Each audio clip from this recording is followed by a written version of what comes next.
क्या आप जानते हैं, एक समय ऐसा भी आया था जब भगवान शिव इंसानों से इतना नाराज हो गए थे कि उन्होंने अपना मुंह मोड़ लिया और उन्हें ढूंढने के लिए लोगों को हिमालय की बर्फीली चोटियों तक जाना पड़ा, जहां चलना आसान नहीं होता, जहां सांस लेना भी मुश्किल हो जाता है, जहां हर कदम एक परीक्षा होता है।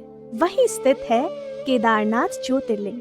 ये कोई साधारण मंदिर नहीं है, ये वो स्थान है जहां शिव मिलने से पहले इंसान को बदलते हैं। चलिए अब आपको केदारनाथ की पूरी कथा बताते हैं।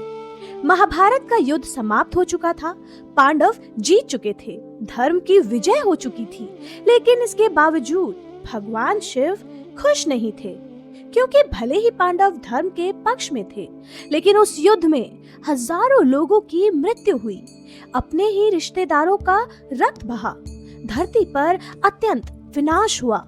ये विनाश इंसान के अहंकार, शक्ति की भूख और गलत निर्णय का परिणाम था। भगवान शिव किसी एक व्यक्ति से नाराज नहीं थे, वो इंसानों के कर्मों से नाराज थे। पांडवों के मन में भी शांति नहीं थी, अपने ही वंश का नाश उन्हें भीतर से कचोट रहा था। रात को नींद नहीं आती थी, आंखें बंद करते ही अपने ही लोगों के चेहरे दिखते थे। उन्होंने निश्चय किया, हमें भगवान शिव से क्षमा मांगनी होगी, लेकिन शिव उनसे छुपते रहे, क्योंकि वो देखना चाहते थे कि क्या पांडव सच में पश्चाताप कर रहे हैं या केवल मुक्ति चाहते हैं, क्योंकि क्षमा वही मांगता है जो दर्द से टूटा हो, सुविधा से नहीं। शायद इसीलिए केदारनाथ पहुंचने से पहले इंसान टूटता है, क्योंकि शिव बदले हुए इंसान से ही मिलते हैं। अतः शिव ने एक अनोखा रूप धारण किया, बैल नंदी का रूप। पांडवों ने उस बैल को पहचान लिया, भीम ने उसे पकड़ने का प्रयास किया। उसी क्षण वो बैल धरती में समाने लगा।